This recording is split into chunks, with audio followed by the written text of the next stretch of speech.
Hello, ladies and gentlemen. Welcome to season 2 of Ask the Culpeppers. Season 2. And thank all of you who have followed us as we started season 1 and all of those prior episodes. And we appreciate you watching and staying with us while we're going into season 2. Yeah. Be sure to follow our sponsor. Who's our sponsor? The Baby Spot Global Parenting Magazine. All right, The largest. That's right. Digital. Global digital parenting magazine in the world. We'll get it straight. Yeah, so be sure to follow them. And if you have any questions that you would like for us to answer, the information is on the bottom. Send an email with your question, and we'll get it on the show and answer to the best of our knowledge and through our marriage and through our parenting and through the arguments and the intense moments of fellowship that we've had. We don't argue. We have intense moments of fellowship. And we've learned a lot during those intense moments of fellowship. Yes. Yep, I got scars on my back from being beaten and that Lies. kind of thing. But I learned. She said she loved me though. But anyway. Those are lies. He's lying now. So let's get down. Mama, if you would so kindly read the question. Here we go. This question is from Neil. My wife has a blog, and even though it is still very small, she shares very intimate details about me and our children. She talks about disagreements we have and vents about them. She talks about the kids and their accomplishments that can sometimes be private, like when my child learned to potty or is peeing in the bed at nighttime. I don't want people knowing our business, and I don't want our kids to read this 10 years later and be upset. I confronted her about this, and everything got twisted. She accused me of trying to take away something that she does for herself, and that the blog is the only thing she has that's just for her. I think that you can have a blog without being so revealing! Exclamation point. What do I do to keep the peace but stand my ground? Neil. Oh, that's big, Neil. Oh, yeah. It's a lot of blogs. Blogging is kind of a big thing now. It's a lot of blogs, and sometimes I do read them, and I'm thinking, yeek. Especially like for husbands. I think sometimes wives are saying some things on the blogs, and it does kind of get a little hairy. Yeah, it can. I think there has to be some parameters being set. Like for us, we share family content that's inspiring, and we hope warms hearts of all those that watch. We don't share everything on blog. No, I don't think on our blog through videos. We don't share everything. Some things we ours is the vlog. A blog, yeah. We got a blog, we do video, but we don't share everything. I think there has to be some parameters on it, and you just can't open the gates to everything. Yeah, I think you're right. Even though your wife likes to share those things, you have to be careful of the feedback you get back, especially when you all are. I think you said when y'all have disagreements and different things, because everybody's gonna throw their opinion on there on what somebody should have did, or I wouldn't have done this, or I wouldn't have done that. So I think it just has to be some guidelines to some stuff. We said this in a prior episode. We're talking about guidelines. In what we do share. We got to let you know, not everything's not perfect. However, you don't want to have a empire type lifestyle you showing out there, ratchetness and all this. Yeah, I said it. Wretched and all that kind of stuff out there.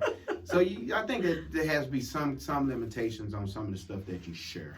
And I'm going to kind of look at this from a different perspective. And I can say, like, one of the comments that you made really tugged at my heart when you say, she feels like this is the only thing she has and I'm taking it away. Like, it does make me wonder, like, if she has a time for other hobbies or other interests and things that can just be hers. Because if this is her only outlet, and I'm really trying to put myself in her shoes, like if this is the absolute only outlet, if this is really the friends she has and the way she gets, advice or gets things out, that may be concerning on a different level.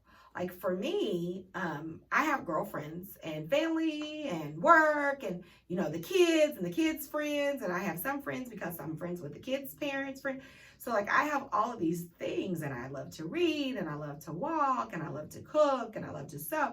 So I have like all of these little interests.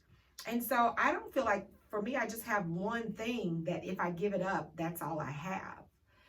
So I'm actually kind of worried about her, and I'd encourage you to maybe spend some more one-on-one time with her, and see if maybe together you can explore not only, like Derek is saying, parameters for what you feel comfortable with this, but also really trying to encourage her to maybe explore some of her other interests. And I know it's hard, especially when you have young kids.